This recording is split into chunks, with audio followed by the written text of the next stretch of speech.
Hej, jeg hedder Malte, og jeg har taget Niklas med i dag. Og vi skal ud på den her fine skovsø, der ligger bag ved os, og se om vi kan kastefiske nogle geder på store gummidyr. Ja, det bliver spændende. Ja, det gør det. Kom i gang. Gode forhold i dag, synes jeg. Ja. Vinden står fint på, og lidt drivende skyer, og så er det den helt rigtige tid på året til det her fiskeri. Det er det bestemt. De er sultne. De er sultne. De skal være klar til vinteren. Så må vi se, om vi kan nappe en god ged. Det er planen i hvert fald.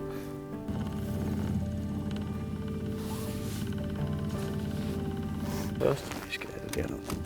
Ned i bunden dernede. Og fik jeg alle fiskene sidst. Ja. Nu kan jeg gøre den dernede.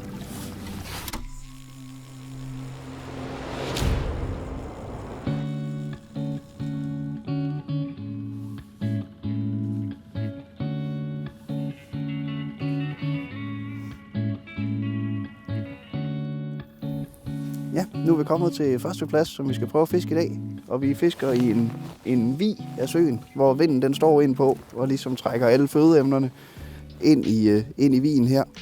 Og der starter vi med at kaste fisk med de her store gummidyr.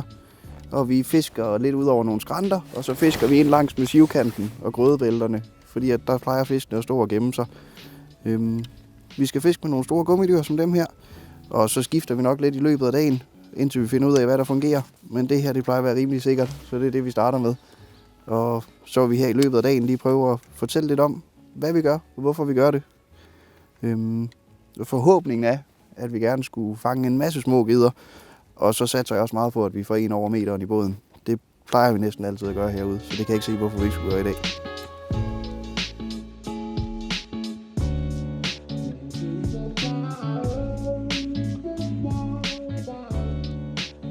Men altså her, når vi fisker her i sent efterår, tidlig vinter, og nu er det meget, meget mildt i år i forhold til, at vi næsten er i december, der vil jeg typisk prøve at finde fiskene på kanterne til det dybe vand.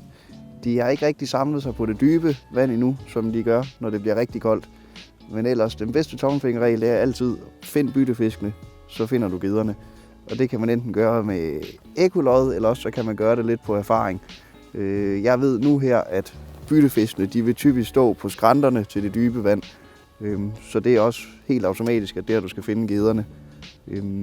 Hvis det vil være meget koldere, så vil jeg slet ikke fiske her, for så tror jeg ikke, der vil være nogen fisk her. Så vil jeg op i den anden ende af søen og lægge og fiske de helt dybe huller, der er deroppe. Fordi så vil det typisk være der, at gederne de samler sig. Så sådan lidt en tommelfingerregel der, at jo koldere vandet er, jo dybere står gederne. En fin lille en der også.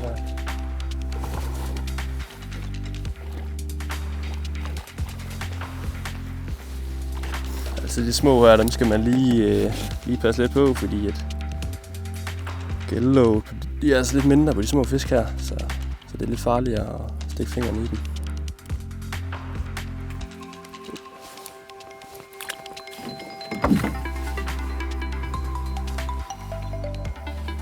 Fint lille gede her.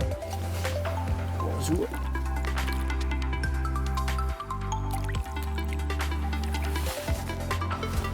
Det er lækkert med alle. Det er altid godt med nogle fisk. Det er lidt større, men super fint.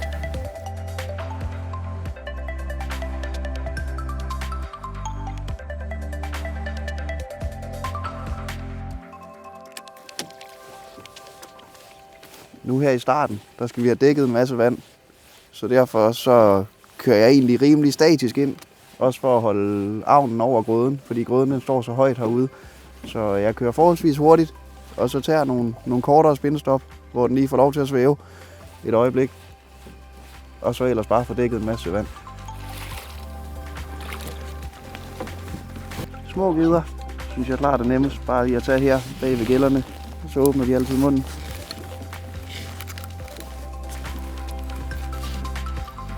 Næsten altid.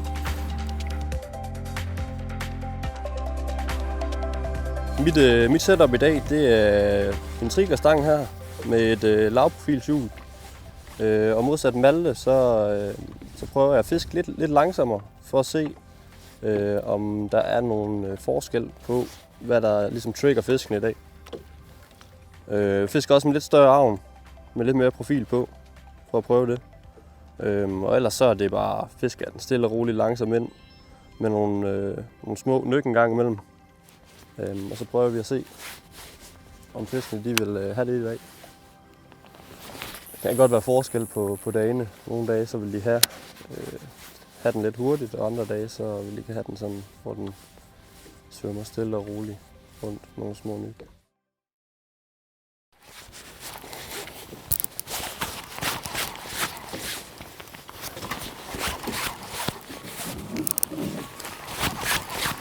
Ja, den er god. Rigtig fin fisk. Sådan. Ja, så er vi i gang. Fedt, mand. Det er vel en meters fisk, det der, er det ikke det? Det er tæt på, i hvert fald. Kæft, det var fedt, det der. Ja, var det Det godt. var godt med en fisk, der stod og dunkede sådan der. Jamen, jeg kastede ud, og så tog jeg et par omgange på hjulet, og så slog den bare hårdt til den store avn her. Jeg kunne tydeligt mærke fra starten, at det var en pænere fisk, så stod bare derude og dunkede.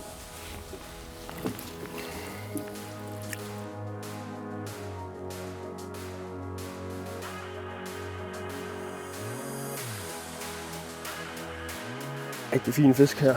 Det vil tæt på en meters fisk, det her. Lige omkring meteren. Rigtig fin grov fisk her. Stort hoved. Ja, der iler på den. Ja. Rigtig lækker efterårsfisk her. Hvad siger du, Malte? Ja, det er ikke dårligt. Godkendt. Det var det, vi kom efter. Ja. Det var det.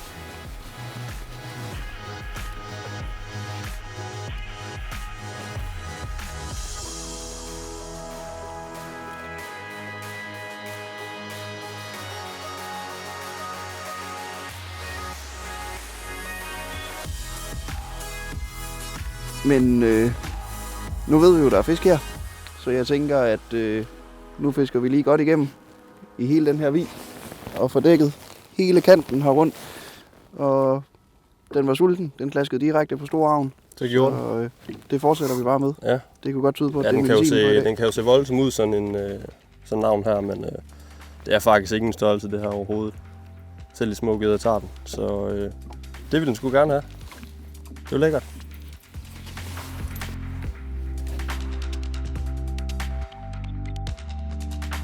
Nu synes jeg, at vi har været det her godt igennem efterhånden, Niklas. Så nu prøver vi at flytte os lidt.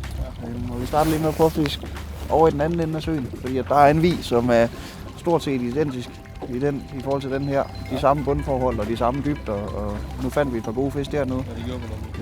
Så den synes jeg, vi giver et godt forsøg. Og også fisker grundigt af. Og hvis der ikke sker det store der, så prøver vi at lægge os ud og fiske kanterne ud til det dybe vand. Til det dybe parti af søen. Og så tænker jeg, at vi slutter hernede igen. Fordi vi har fat i et par gode fisk, som vi ikke har fået helt op. Som kun lige har mærket krogen. Så jeg tænker, at hvis der er en chance for, at de vil bide igen. Hvis de får ro en time eller to, og så en anden navn, så ved vi, hvor der står en. Vi burde gå hen bagefter. Ja, Niklas. Ny plads. Nu prøver vi at fiske hele den vig, du kan se herinde.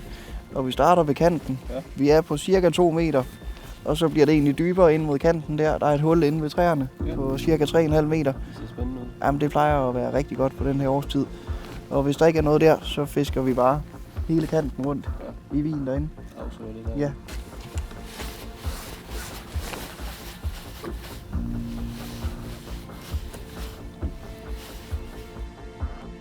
Der er mange, der ikke forstår, at vi står herude og kaster dag efter dag. Kast efter kast. Og håber på at fange den her store fisk her. Og det kan jeg egentlig godt forstå. Men det er som om, når man står herude på søen, så er man kommer i et med naturen. Og så er det altså jagten på den her store fisk, der forfølger en i drømmene. Altså jeg tænker på fisk 20 timer i døgnet. Jeg drømmer også om fisk. Især fisk, man har mistet. Dem kan man drømme om i flere år. Det kan være forfærdeligt. Den virker rigtig tung, den her. Ui, den tog hårdt. Sindssygt, mand.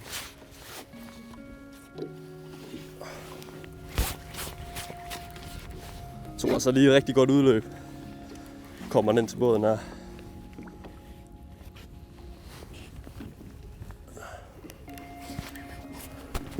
En rigtig fin fisk, der kommer op her. Yes. Sådan, mand. Kæft, det er godt. Fedt. Når man nu har et net som det her, og geden den ligger i det, så har man god tid til at overveje, hvordan man vil afkroge den her fisk her.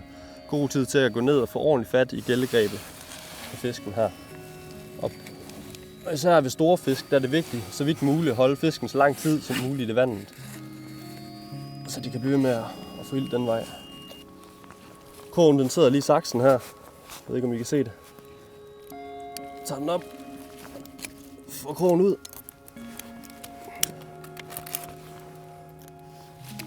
Bum. Og så kan den ellers rest her i vandet, indtil jeg lige får krogen op her. Når vi gør med store geder, det her det er ikke en forfærdelig tung gede, men når vi gør med store geder, så er det vigtigt, at man får fat under buen på fisken, når man løfter den op, så man ikke holder den op i strakt arm. Så kan den altså tage skade, kan rygvivlen tage skade. Og holde den op sådan her.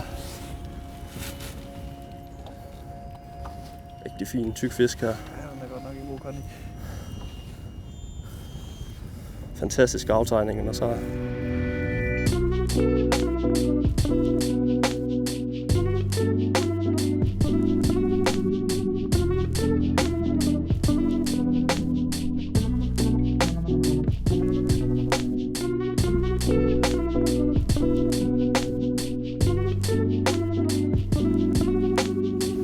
jamen, i og med, at det bliver koldere og koldere, og vi er i slut november måned, så går vi ofte over til de her gummiavn her, chats. Både i store størrelser og små størrelser. Det her det er sådan en mellemstørrelse.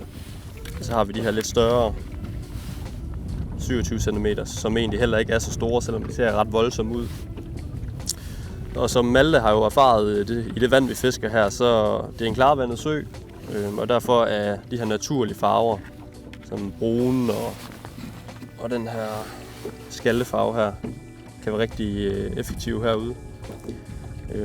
Men de her gummiavn, vi bruger her om vinteren, dem bruger vi, fordi at gederne de faktisk godt kan lide de her rigtig bløde, vuggende gang, de har i vandet om vinteren.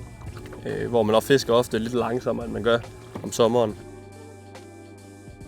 Men sådan som vi lægger lige nu, det er det, jeg vil kalde lidt chancefiskeri. Vi lægger over det absolut dybeste parti af søen og fisker store avn. Og vi fisker dem pelagisk, så det vil sige, at avnene de kører op i vandsøjlen. Og det er noget, som typisk ikke giver mange fisk, men til gengæld så er de fisk, du plejer at få på det her pelagiske fiskeri, det plejer at være nogen, der er i en god størrelse. Så det giver vi et forsøg nu her, hele vejen nedad i den dybe rende. Vi så en gede over BA her i overfladen herinde før på dagen, lige et par meter fra sivebrammen herinde. Jeg nu prøver at Malte og se, om han kan lokke den til et hug.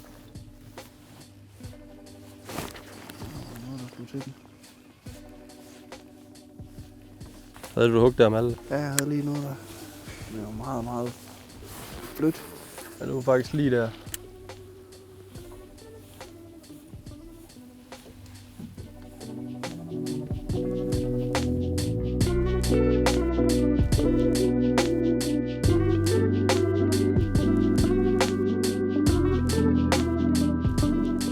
Så er det hvad det for i dag, Niklas? Det er det i hvert fald. Ja. Jeg synes, det var en rigtig fin tur. Det synes jeg bestemt også. Et par gode fisk. Ikke så mange, som jeg havde håbet på, men til gengæld så fik vi nogle med rigtig god størrelse på. Det må man sige. Ja, det var altså dejligt lige at mærke noget med noget størrelse på os. Det var fedt. Ja, det var det. Vi tager en tur igen om et par uger, og næste gang skal vi ud og prøve at fiske efter noget helt andet. Tak fordi I så med.